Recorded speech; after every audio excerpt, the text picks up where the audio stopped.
What's up, guys? Mr. C here. This is lesson 11.7, which is the last lesson of our areas, not areas, our volume chapter. So we're not going to go any straight over any, just straight like here's how you find a volume. It's very similar to what we did in previous lessons when we talked about similar figures, except now we're just going to be dealing with similar solids. So let's go ahead and take a look at this. So if you recall, similar figures were basically when there was a scale factor from one to the other. They were similar shape but different sizes. Same thing with similar solids here. It can be same shapes but different sizes. As you can see here, everything's increasing by the same amount. So from this 3 to that 6, 3 to 6, and 2 to 4 are all increasing by a scale of 2, or if you thought from scale factor 3 to 6, 3 to 6, and 2 to 4 all reduced to 1/2. So we have a scale factor of 1/2 versus this other shape over here. All right, this is 2 to 3, 3 to 6, and what's this, 2 to 3. Notice these do not all reduce the same, so those two solids here are not similar. Okay, remember this term here, scale factor, describes how much they're changing. So something that's very important to look at is, if you remember when we talked about similar figures, their areas weren't directly related to the scale factor. It was related to the scale factor squared. Okay, volumes is going to be similar. Take the scale factor, if you raise it to the third power, that's going to be the ratio of their volumes. I don't know if you remember, we did that section where there was the P ratio and the A ratio. This would technically be the V ratio, the volume ratio. So we're going to be using that to solve some problems today. But let's take a look at this example. Okay, we have two similar figures here. One has a volume of 729, the other has a volume of 1331. How can we find its scale factor? So, if you saw here, the volumes of the ratios is A cubed to B cubed. Okay, so basically what it's saying is that if I have a volume of 729 to 1331, okay, this is their V ratio, their volume ratio. Okay, if I want to find the scale factor, I can cube root these two numbers. Okay, cube root them. So what times what times what is 729, and what times what times what is 1331. We're just going to go ahead and plug that into our calculator. So let's find, I'm going to say the scale factor is the cube root of 729 divided by the cube root of 1331. So let's reduce that, figure out what that is. Remember, if we want to take the cube root, we can raise that to the 1/3 power. A lot of times that's the easiest way to do it in a calculator. So that was 729 to the 1/3. Okay, that gives me 9.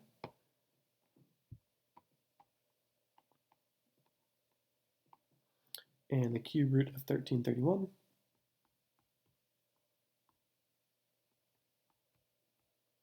is 11. It's 11. So the scale factor here for these is 9 to 11. That means if this had a size of 9, this would be 11. It could be like 18 and 22, or what, 27 and 33, some kind of factor of 9 and 11. But that should be the ratio for those. All right. So that is that one. Okay, we're going to do one more. Should be a shorter lesson today compared to the most. Let's see. The lateral areas of two similar paint cans are 1019 to 425. The volume of the smaller can is 1157. What is the volume of the larger can?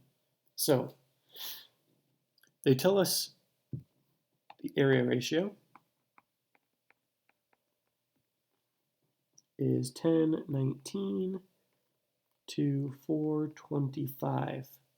Okay. So if we want to find the scale factor, okay, which is we're going to need to find the other volume, the scale factor is if we square root the areas. We're not cube rooting this time because they give us areas, not volume. So if we want to find the scale factor, we're going to do the square root of 1019, which I don't believe is a perfect square. I don't think 425 is either. So I don't know that we're going to be able to reduce that nicely. Square root 425, no. Square root of 1019, no. So neither of those are perfect squares, so we're not going to actually reduce those. We're going to leave them as is. The square root of 1019 over the square root of 425. Right. Now, what do we want to do with these? If we want to find the volume ratio,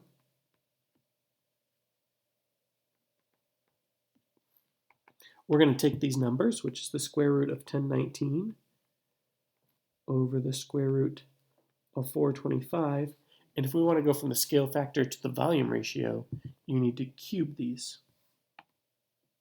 Okay. These need to be cubed, both of them. So I know that probably looks weird because we're dealing with square root being cubed, but the numbers will still work. And we're going to use this to find our other volume. It says the volume of the smaller can, and that's important. Smaller can is 1157.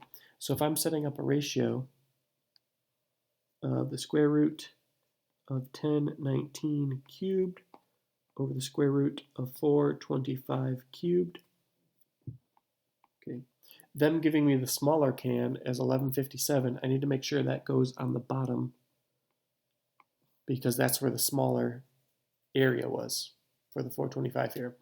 So I am looking for the volume of the larger can, which should be on top. So we're going to cross multiply these two numbers and then divide by this. So it'll be 1157 times the square root of 1019 cubed equals square root of 425 cubed times x. Basically, if we divide by this, okay, we're going to multiply these two numbers, divide by this, and that will give me my x. So it's going to be a lot of numbers, but it was 1157 times the square root of, was that 1019? Square root of 1019 cubed. Okay, and then we needed to divide that answer by square root of 425 cubed. But let me put that in parentheses because division doesn't like parentheses, so we'll do one there. Oops. And cube it, close parenthesis. Okay, and I get a 4,295.5. So direction said to, what is the volume of the larger can? We will say for x, we got 4295.5. 4295.5, and that was in centimeters. Centimeters cubed. Okay, so that was my volume of the larger can. All right. Okay, I hope that was clear. If not, I'll see you guys on Zoom Tuesday, or feel free to reach out in email, Google Classroom, whatever you need to do. All right, that's it. Talk to you guys later.